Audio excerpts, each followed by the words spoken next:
여러분들이 강의를 처음에 와서는 이제 모르니까 자꾸 이제 들어야 되는데, 이제 한 달 거의 다 돼가고 이제 집에 가실 때가 되고 또 좀 더 길게 계시고 이러면 들었던 얘기를 들을 수도 있겠지만 궁금한 게 생길 겁니다. 뭐 다 이해가 안 될 거고, 저도 또 다 체계적으로 이해를 못 해드리고 있기 때문에 여러분들이 이런 거는 어떤가 하고 물어보고 싶은 거 있잖아요.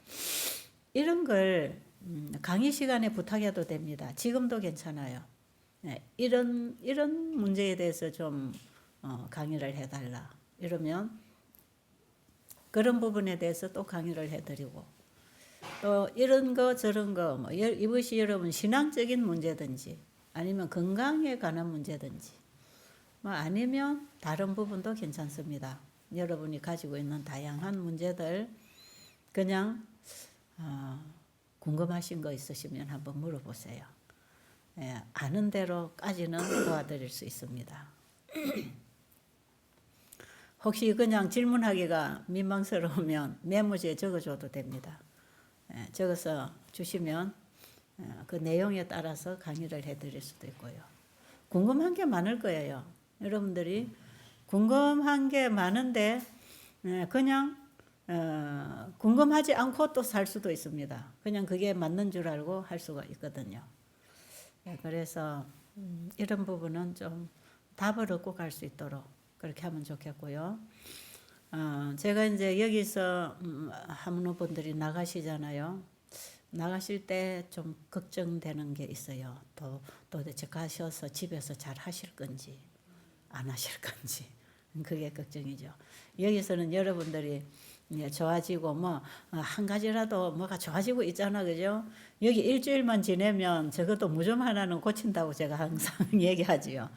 어쨌든 일주일 이상 있어 보면 여러분이 얻고 가는 게 상당히 많습니다. 도움이 되는 게. 혈압 같은 거 거의 다 조절됩니다. 혈압. 평생 약을 먹어야 된다는 병 아닙니까, 그죠? 근데 이런 거 다 조절이 되고, 잘하면 당뇨 환자들 혈당 조절됩니다. 일주일 열흘 안에 이건 다 돼요. 이게 뭐 한 달 있어도 조절 안 되는 분이 간혹 있습니다. 근데 먹는 양하고 뽑아 쓰는 양을 딱 맞추어서 균형을 딱 잡아주면 혈당 안 올라갑니다. 쭉쭉 안 올라가요. 그렇기 때문에 혈액 속에 혈당만 높이지 않으면 합병증 안 옵니다. 당뇨병은요, 당뇨병 그거보다 합병증이 무서워요. 혈액 속에 당이 많으면 이것이 끈적끈적 피가 끈적끈적합니다. 그래서 고지혈도 생기고 이걸로 인해서 이제 이 혈관벽이 좁아지고요. 그 끈적끈적 기름기가 계속 묻으니까, 그죠? 계속 지금 우리 몸에 피는 가만히 있는 게 아니잖아요. 계속 돌려주고 있기 때문에 흘러간단 말이에요. 이 흘러갈 때에 그 끈적끈적한 당도가 혈관벽에 다 달라붙습니다. 이러면 이제 혈관이 좁아지죠. 근데 이제 작은 혈관들, 모세혈관들 이런 것들이 막히게 되면 이제는 그 혈액 순환이 안 되는 그쪽에 이제 마비 현상이 일어나겠죠. 그래서 뭐 시력도 나빠지고 뭐 신장도 나빠지고 간도 나중에 심장까지 뭐 다 나빠집니다. 이게 그게 막히게 되면요. 이게 아주 작은 혈관들이 막히면 뭐 합병증이 이걸 이루 말할 수가 없이 많이 오죠. 이 순환기가 다 막혀 있다는 겁니다. 이게.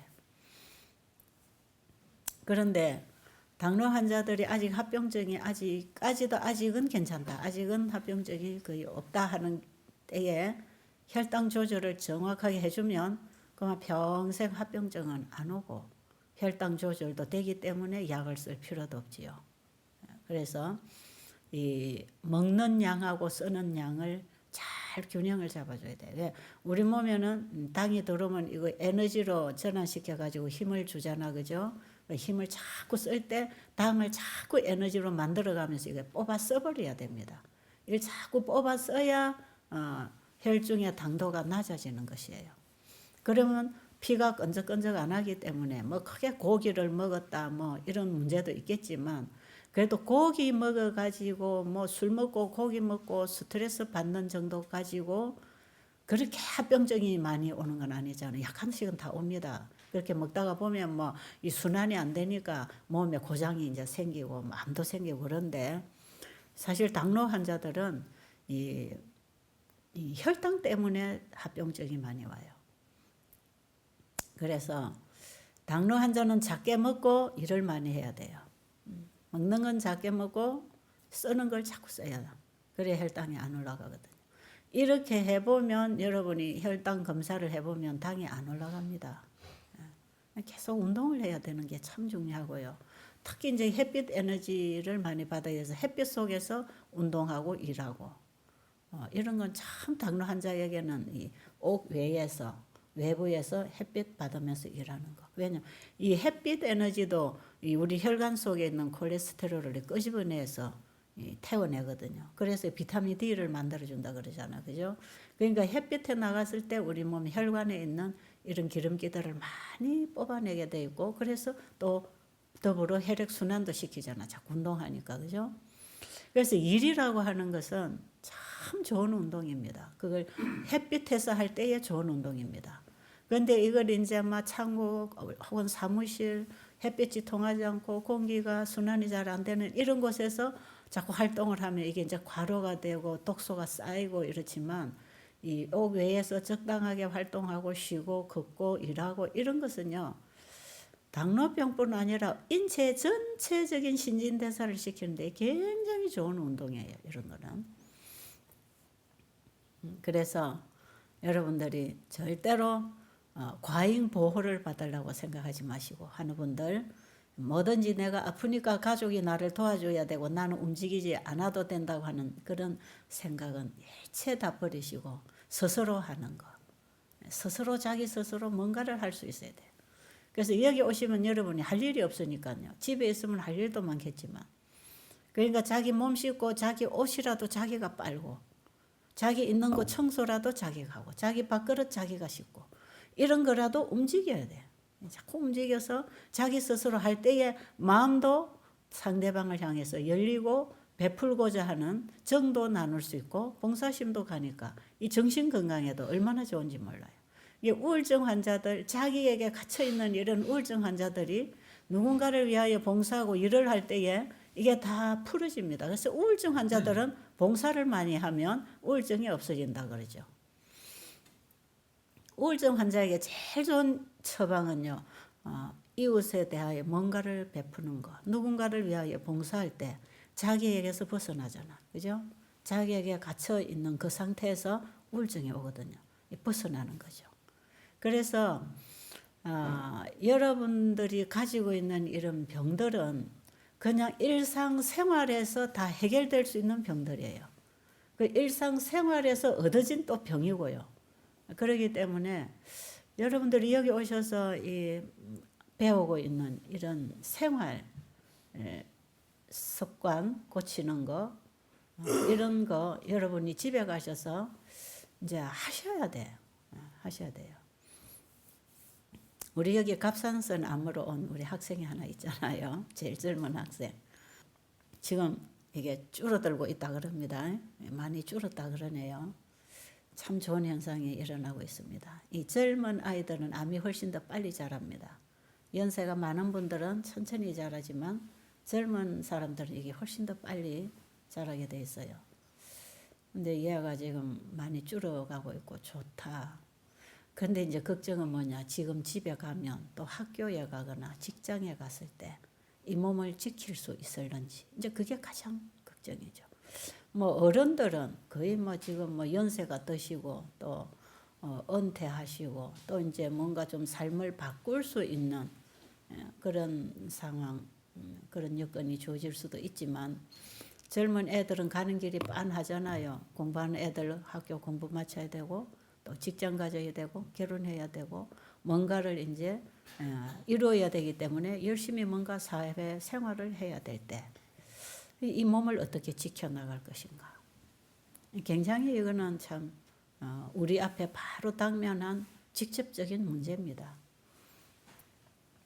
그런데 우리는 보통 생각하기를 지금 사회 시스템이 이렇게 흘러가고 있으니까 나도 그게 흘러가야 세상의 한 일원으로서 자기 몫을 하고 자기 인생을 산다고 생각한다 이 말이죠. 그러니까 그 속에 그 시스템 속에 자기도 계속 이제 뛰어들어야 된다고 생각하죠. 이제 이런 생각을 가지고 있는 분들이 조금 여기 오셔서 생각을 좀 바꾸어서 지금 이 시스템 속에서 벗어나야 내가 산다.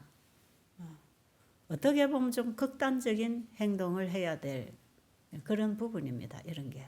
그리고 어떤 극단적으로 우리가 바꾸지 않으면 안 되는 그런 문제들입니다. 이럴 때에 우리 자라나는 아이들 지금 한창 사회에 발붙이고 이제 살아가야 할 이런 젊은이들에게는 이게 참 결정하기가 쉽지 않다 하는 생각이 들어요. 그런데 그 길이 아니래도 살 길이 있다는 거, 그 길을 다시 찾으면 되잖아. 그죠? 여기 뭐 어른들도 다 마찬가지예요. 여러분 뭐 지금 중년 이렇게 또 살아오시는 분들 뭐 4, 50, 60, 70, 뭐 한 70 넘어가시는 분들은 은퇴하시고 뭐 지금 뭐 저 시골로 옮겨서 전원 생활을 해도 좋고 뭐 직장 다닐 일도 아니고 가족이 마음 맞으면 뭐 형편이 안 되면 저 시골에 전셋집이라도 하나 얻어서 그 빈집들이라도 얻어서 가서 자연의 혜택을 얻고 누릴 수 있는 이런 움직임을 할 수 있는데 젊은이들이 좀 어렵다고 생각이 들겠지만 저는 이런 계기를 통해서 새로운 인생을 개척하면 좋겠다는 생각이 들지요. 우리가 무슨 일을 하든지 자기가 하는 일로 먹는 것이고 그 일로 봉사하면 되는 것입니다. 꼭 무슨 학위를 가져야 되고 지위가 있어야 되고 많은 재산을 가져야 되고 사람들에게 또 어떤 인정을 받아야 되고 그런 것만 벗어난다면 얼마든지 우리는 우리의 소박한 그리고 정직하면서도 정말 우리 이웃들에게 가족에게 유익을 줄 수 있는 생활을 만들어갈 수가 있거든요. 그러니까 아프니까 포기하지 말고 아프니까 나는 아무것도 못한다 그러지 말고 이 병이 생긴 이 몸을 다시 건강으로 회복할 수 있는 삶으로 시작을 해버리면 문제가 없거든요. 뭐 공부를 해야 되겠지만 꼭 요즘에는 학교만 가서 공부하는 게 아니잖아. 그렇죠? 요즘은 인터넷으로도 얼마든지 공부를 할 수가 있고 뭐 요즘에 우리 전도사님요 강의하는 거 가만 제가 들어보고 우리 환우분들하고 이래 상담하는 걸 들어보면 인터넷에서 모든 의학적인 정보를 다 끌어냅니다. 다 끌어내. 뭐꼭 의과대학에 가서 공부를 안 해도 지금은 자기 몸 건강, 자기 병에 대해서 다 알 수 있는.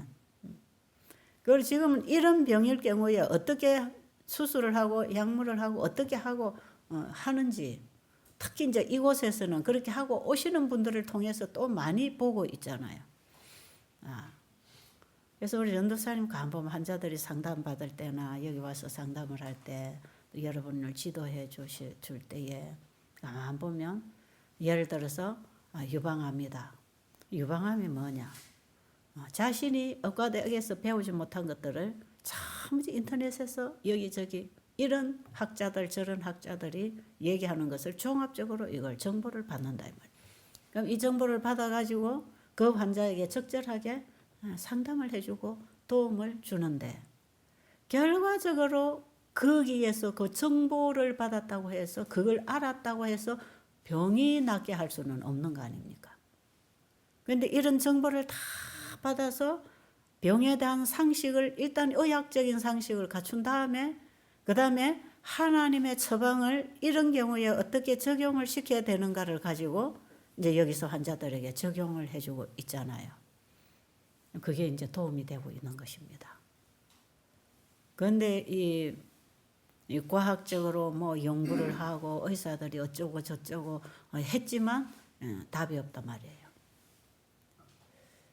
그러니까 우리 여기 이제 우리 여러분이 쉽게 보시는 대로 우리 전도사님 같은 경우에 의과대학을 공부 안 했지만 여기서 환우분들을 직접 만나고 직접 환자를 대하죠. 어떻게 보면 여기요 몇 년 있어 보면요 병원의 의사가 만나는 환자보다 훨씬 많이 만납니다. 그리고 훨씬 더 종합적으로 환자를 만나고 있잖아요. 병원에 가면 자기 과 환자밖에 못 봅니다. 전부 자기 과의 환자만 보죠. 뭐 이비인후과는 거기만, 치과는 거기만, 뭐 이게 뭐 내과는 거기만, 외과는 거기만, 전부 자기 분야밖에 모른단 말이에요. 그런데 여기는 각자 분야의 과별로 정보들을 다 받아가지고 여러분들이 종합 환자들이 종합병원에 오잖아요. 그러니까 하나를 가지고 전체를 이렇게 보면서 이렇게 지도를 해드리기 때문에 여기 몇 년 일을 하고 나면 종합의사, 종합의사가 돼 정신과까지 영적인 것까지 전부 다 관할할 수 있는 지식을 얻게 되잖아요.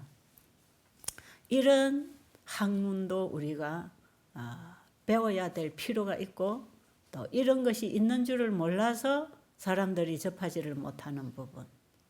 그래서 저는 여러분들이 여기 오셔서 많은 여러분의 학문에도 다양한 빛이 오기를 바랍니다. 여러분들이 알고 있었던 것, 여러분들이 살아온 삶 속에서 여러분들이 매 그 생활을 하면서 나이를 먹어온 이 세월을 보낸 그 생활에서 이런 생활도 있구나, 이렇게도 사는구나, 그런 거 여러분들 다양하게 좀 접할 수 있을 것입니다. 그죠? 이런 것은 여러분들이 자녀를 키우는데도 상당한 자녀에게 교육할 수 있는 어떤 그런 자료도 만들 수 있을 것이에요. 저는 이 복음을 깨닫고요, 성경에서 가르쳐 주시는 이 교육을 제가 그 교육의 원리를 알게 됐어요.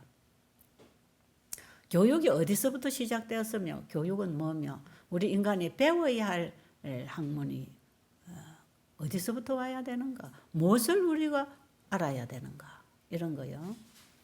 그래서 성경에 이래 가만히 짚고 들어가 보면요, 결국은요 이제 창조로 들어가서 에덴 동산에 아담 하와를 봐야 되잖아. 최초의 인간이니까. 그럼 최초의 인간들은 누구에게 무엇을 배웠는가? 거기서부터 우리 인간에게 지금 필요한 모든 교육이 거기서 나와야 되는 거거든.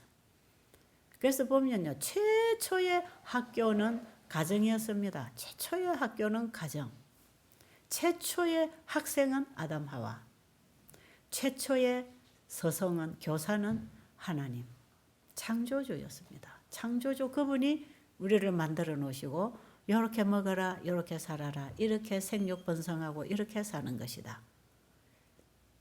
하나님이 가르쳐 주신 그 교육은요, 참 생활에 필요한 교육 아닙니까? 생활 교육이죠.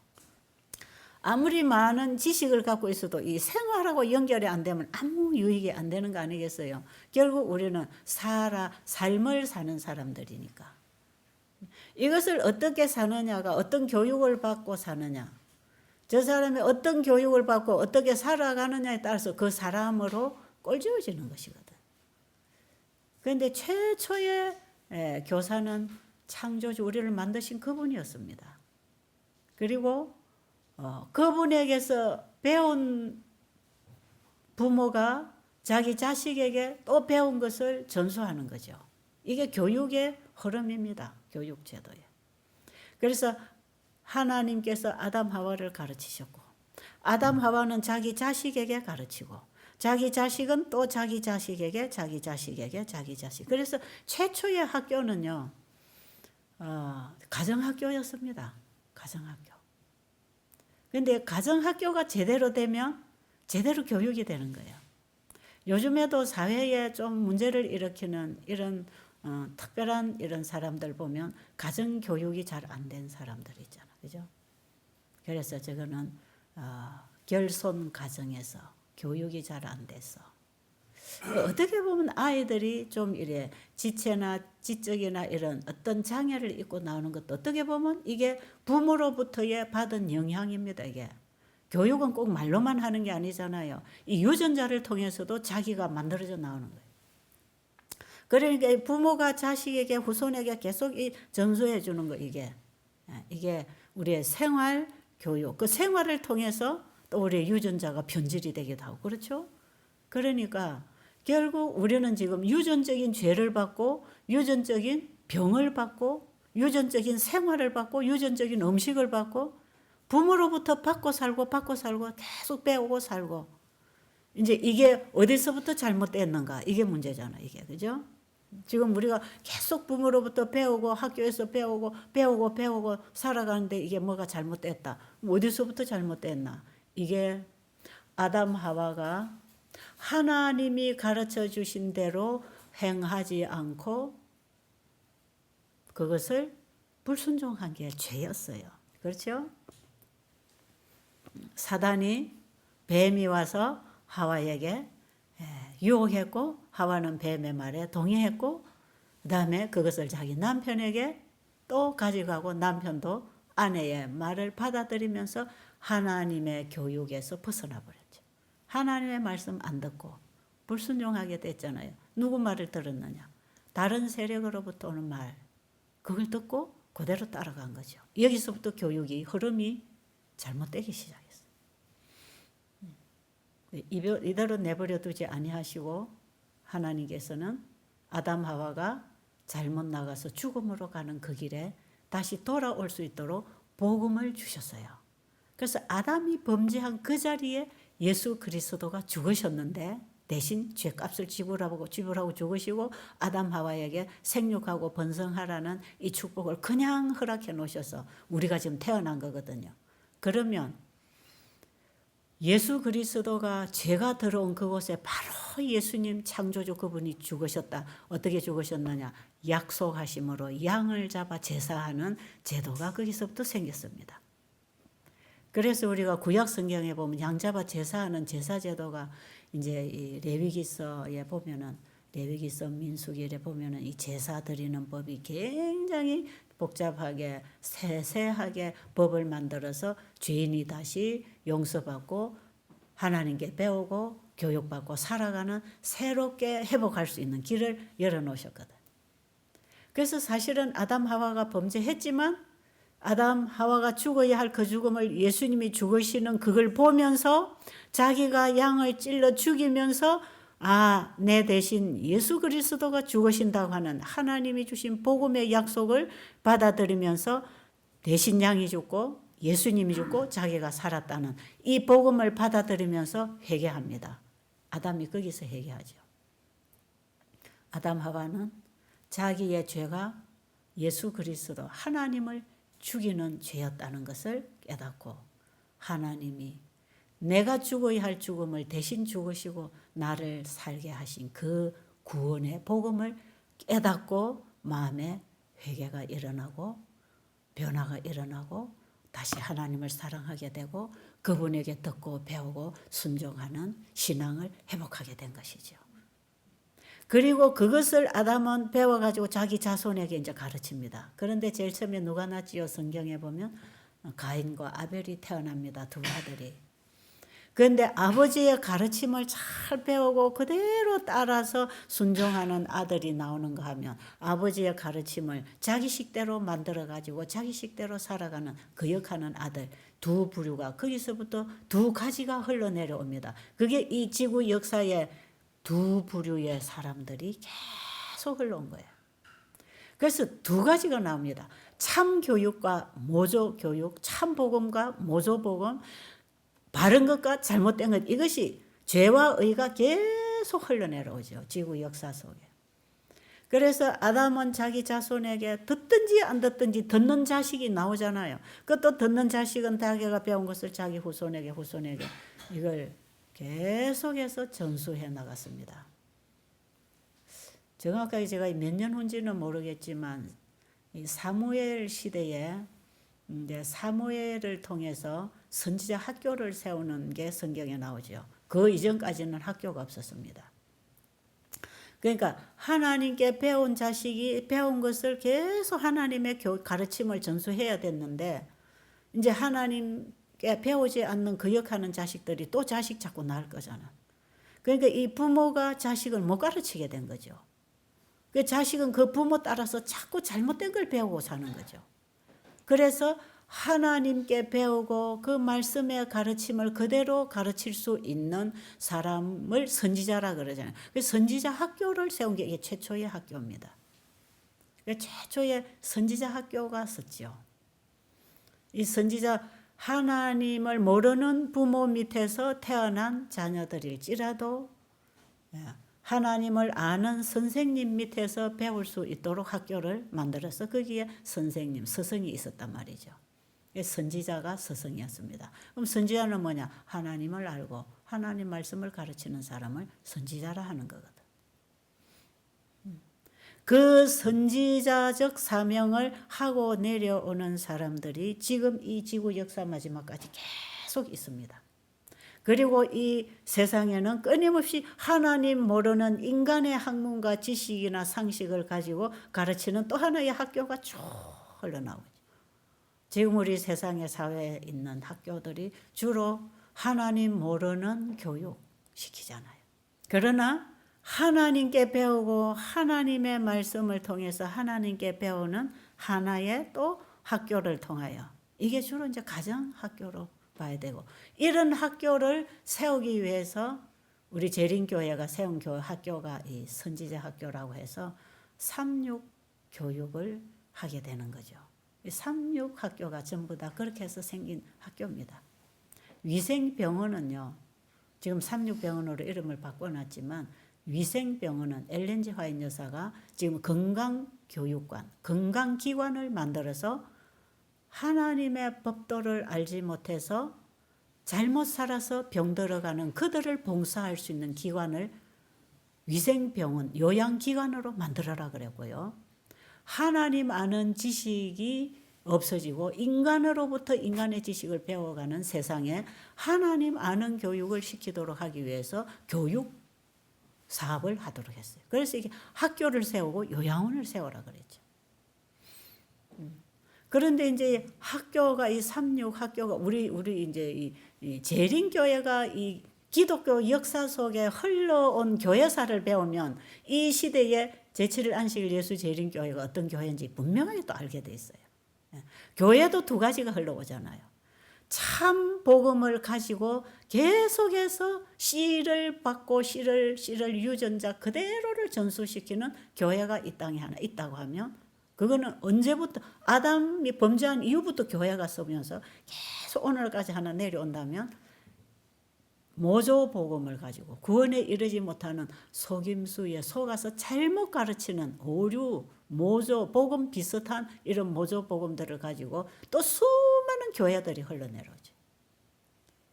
그러니까 이 지구 역사를 통해서 참과 가짜가 계속 두 부류가 존재합니다. 두 교육이 있고 두 종교가 있고, 결국 종교가 수백 수천 가지지만 결국 두 개입니다. 진짜 창조주 하나님을 믿고 배우고 순종하는 하나의 교회가 있고, 하나님 아닌 다른 우상에게서 배우고 숭배하고 가르침을 갖고 가는 종교가 있죠. 결국은 두 개입니다. 그러니까 지금 이 세상에 기독교 성경을 가지고 세우고 가르치는 교회가 수없이 많지만, 여기도 참 진리를 고수하고 나가는 하나의 진리교회가 있다면, 진리 아닌 섞어서 세상 거 성경 거 섞어가지고 나오는 또 수많은 교회들이 있단 말이죠. 이 교육사업도 그렇고 교회도 그렇고 이게 흘러옵니다. 그래서 우리는요, 이 하나님의 가르침의 그 진리, 하나님의 율법의 보관자로서 진리를 따라서 하나님 말씀 따라서 계속 하나님이 빛을 주고 계시는 그 라인을 따라서 여기 오늘날 이 시대까지 걸어오고 있는, 그러니까 계속 바톤 체인지하면서 여기까지 딱 오는 교회가 있고 개인이 있습니다. 이걸 남은 무리의 역사라 그러죠. 남은 무리. 남은 무리 참 교회의 역사.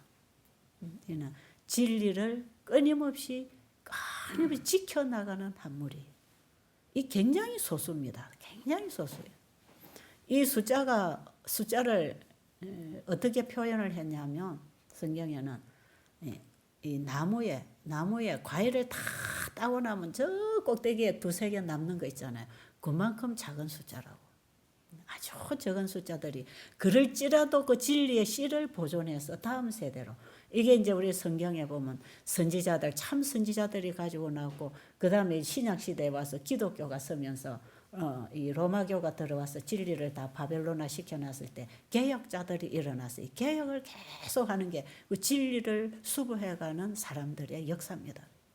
지금도 이 진리를 계속 이 오류에서부터 개혁, 끊임없이 진리로 개혁해 나가는 이 백성. 그래서 실제로 여러분들이 여기 와서 배우는 이게 하나의 개혁 운동이에요. 이게 사회, 교회, 개인 개혁 운동이고 정화 운동이죠. 이게 뭐냐? 진리를 비진리에서부터 진리를 뽑아서 전수시켜 나가는 거.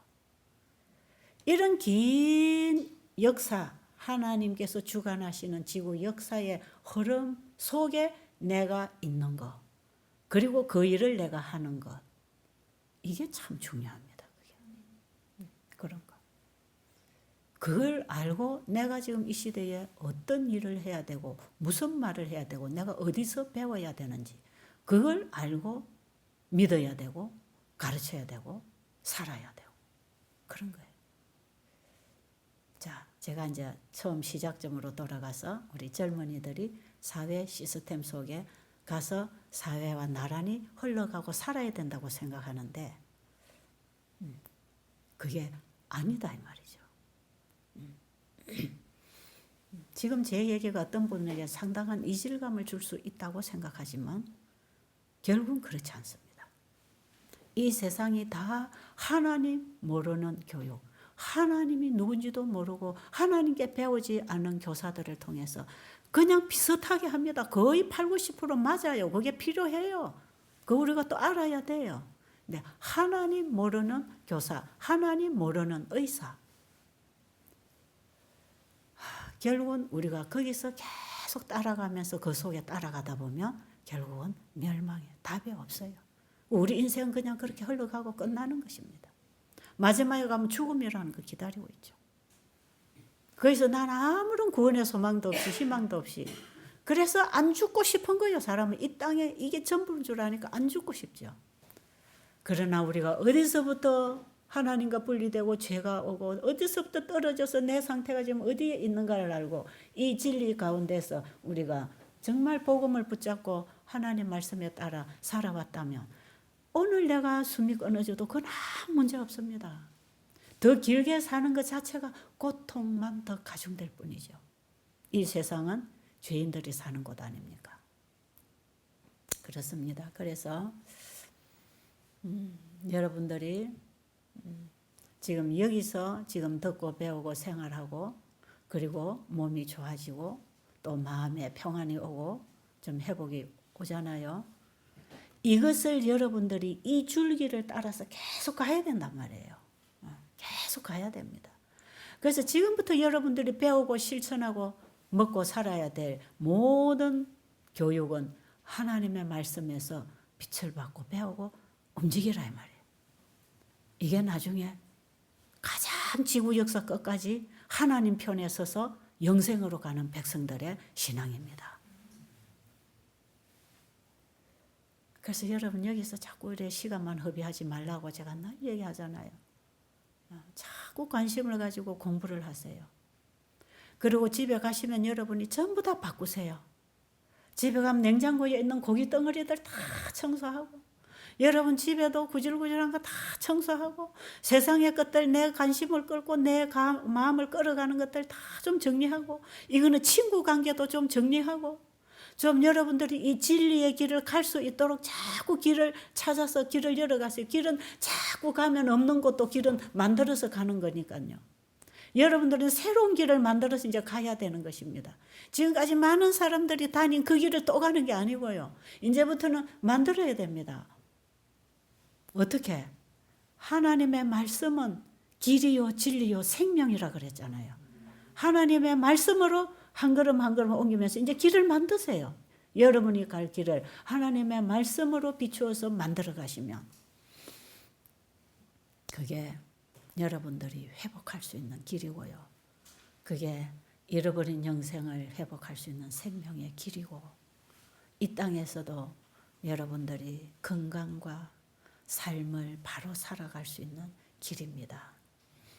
그래서 지금까지 살아온 그 직장에, 그 가정에, 그 환경에, 그 친구하고 또 만나서 또 먹고 또 놀고 또 살고 가면 이 건강은 물론 다 잃어버립니다. 없어요. 이걸 파괴시켜 나가는 이 시스템 속에 지금 우리가 들어가 있기 때문에 그 시스템 속에 여러분이 다시 흘러가면 망합니다. 그렇게 여러분은 새로운 시각으로 새로운 가치관을 가지고 이제 새롭게 볼 수 있는 이 영적 시야가 열려야 돼, 이게. 그래서 하나님의 말씀을 우리의 마음에 자꾸 저장을 하면 이 영적 눈이 뜨이기 시작하죠. 그래서 영적인 소리가 들리기 시작하면요, 여기서 여러분은 뭔가 새로운 것들을 생각하고 추구하게 되어 있습니다. 그래서 우리는 땅의 것만 가지고 살다가 하늘의 것을 받아서 지금 여러분의 삶을 여기서부터라도 정리를 해 나간다면 여러분의 미래가 어떻게 될 것인지는 판이하게 달라질 것이에요. 그럴 것 같아요? 그럴 것 같습니까? 제가 너무 진지한 얘기를 해서 지금 심각해지고 있습니까? 좀 심각합니까? 너무 까마득한 얘기를 제가 하고 있나요? 그렇지 않습니다. 저도 이렇게 살아오다가 갑자기 뒤집어진 사람이거든. 저도 30대 후반까지 이렇게 살아왔습니다. 계속 세상 시스템에서 계속 우리 아이들 어쩌고 저쩌고. 그래서 우리 아이들에 대한 이 교육에 대한 욕심이 굉장히 많았었어요, 저는. 아이들을 적어도 박사 정도는 만들어야 되고 제 자리를 이렇게 잡아서 살아가도록 해줘야 되는 이런 교육에 대한 열정이 저도 대단했어요. 최대한 신앙을 보태서 할 수 있는 교육이라면 이거는 최고의 학문을 닦을 수 있도록 가르쳐야 된다. 이런 거 참 제가 그런 걸 추구하고 살아왔어요. 참 세속적인 신자였어요. 교회는 다니지만 제 사상은 세상으로 흘러갔으니까. 그렇게 살다가 어느 날 갑자기 제게 빛이 오기 시작하고 진리가 깨달아지기 시작하고 그 예수 그리스도 역사 속에 분명히 드러나 계신 이 땅에 오셨던 그 예수 그리스도가 내 죄 때문에 나를 위해 죽으시고 나를 살려놨다는 이 놀라운 복음을 제가 딱 붙잡으면서 예수님께 제 마음이 끌리기 시작했고 감사하고 감격하고 이 고마움을 말로 표현하기는 너무 부족해서 언어가 없어서 제 삶으로 표현하게 되었습니다. 그래서 저는 그분을 사랑하는 것을 내 삶으로 나타내고 살았죠. 그게 그분의 말씀을 따라가는 새로운 출발이었습니다. 길을 만들어 온 것입니다. 저는 하나님의 말씀을 보면서 제 인생의 길을 개척해 온 사람이에요. 제 앞서서 누군가가 이걸 제게 교육을 시켜주거나 이렇게 살아라, 이렇게 살면 이렇게 된다를 나에게 모본으로 보여주는 사람은 없었어요. 그런데 하나님의 말씀에서 예수님을 보고 그분의 말씀을 연구하면서 그 말씀이 곧 길이요 진리요 생명이요. 그 말씀이 주님이십니다. 그렇잖아요. 주님을 사랑하면 그분의 말씀을 듣는 거거든요. 그 말씀이 내 발걸음을 옮기게 되고 내 결정을 하게 되니까 거기서부터 없는 길을 저는 만들어 온 사람이에요. 제가 뭐 대단한 일을 했다고 자랑하려고 하는 얘기는 결코 아닙니다. 이런 길을 개척하면 길이 만들어지더라 이 말이에요. 하나님의 말씀에서 우리가 한 발짝 옮기고 자꾸 가면 그 길이 닦여지는 거 아닙니까? 산에도 길이 따로 있나요? 자꾸 다니다 보면 길 나는 거예요. 그래서 저는 말씀으로 한 발짝 한 발짝 오면서 길을 만들어 왔죠. 그 지금 여기까지 만들어 온 것이에요. 아무도 제가 온 길을 제가 온 것처럼 따라오기는 힘든 거죠. 많은 사람들이 다니는 대로는 갈 수 있지만 이거는 개인에게 주어진 신앙이고 빛이고 깨달음이기 때문에 자기만 가는 길이거든요. 그런데 많은 사람들이 그 말씀에서 빛을 보고 자기 길을 개척해 나간다면 수만 가지 길을 통해서 우리가 자기 길을 가되 나중에 목적지는 하나입니다. 하나. 우리가 예수님 앞에서 다 만날 것입니다.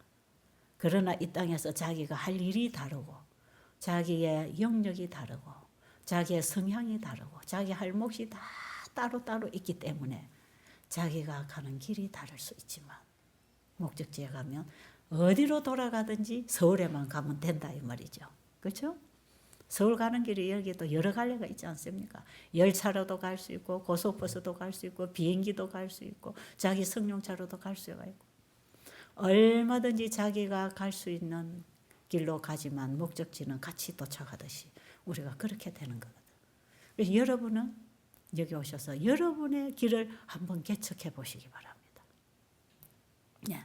분명히 여러분 자신에게 하나님이 주신 빛을 따라 여러분의 삶의 꽃을 피워나갈 수 있습니다. 여기에 누군가가 공감하고 한 길로 들어오면 연합이 되는 것이고 그래서 손잡고 같이 가는 것이고 때로는 혼자만 가야 되는 길일 수도 있어요. 여기는 자기 가족이라고 따라올 수 있는 것도 아니고 친구라고 따라올 수 있는 것도 아니고 그냥 그 말씀에 따라서 주님과 동행하면서 계속 하나님과 동력자로서 살아갈 수 있는 길, 그 하나님의 말씀의 빛을 따라 살아가는 개척하는 길. 그러니까 우리는 다 진리의 개척자로서 우리 인생을 다시 시작할 수도 있다. 바꿀 수 있다.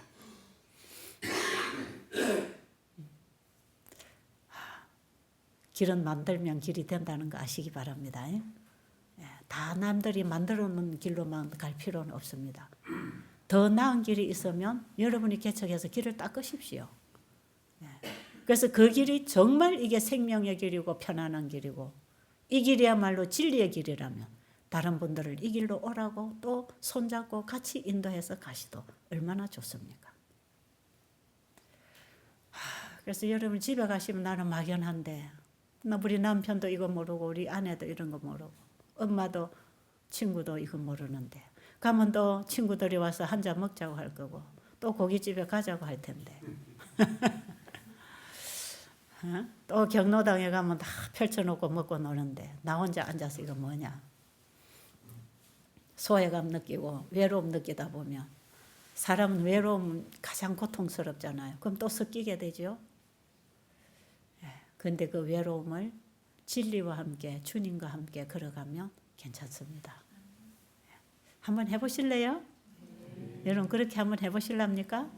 여러분 여기서 생각을 좀 정하시고 그렇게 하려면 여러분 어떻게 해야 되는지 아세요?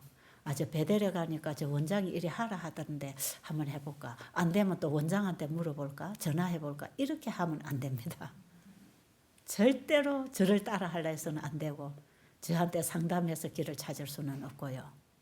여러분들이 그렇게 가려면 지금부터 하나님 말씀을 곱씹어 먹으면서 말씀이 창자에 채워져서 그 말씀이 내 영혼을 소생시키고 내 생각을 바꾸고 내 행동의 의지를 결정해주는 이런 어떤 초능력의 힘이 나를 일으켜줘야 갈 수 있는 겁니다.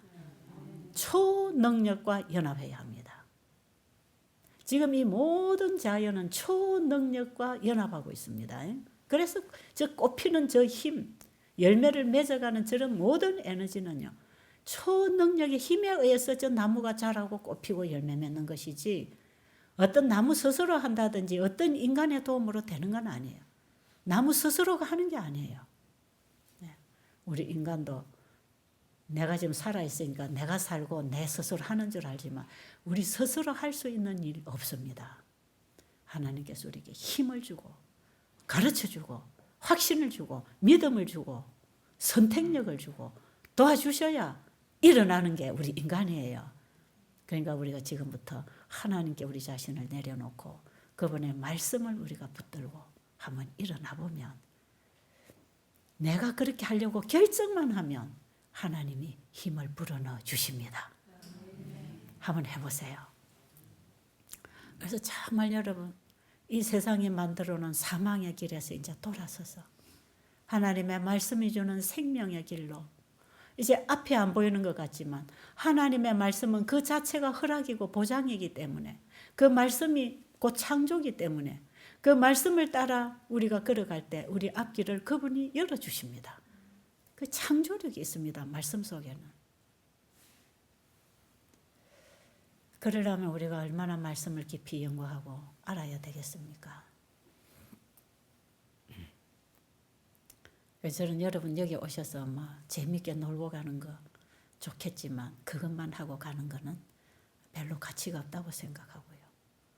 진지하게 여러분이 공부를 하고 배우고 깨닫고 변화를 받고 앞으로 여러분이 어떻게 살아야 될 것인가를 결심하고 그것을 이루어 주시도록 하나님께 기도하면서 하나님께 매달려서 새로운 출발을 하게 되기를 간절히 바랍니다.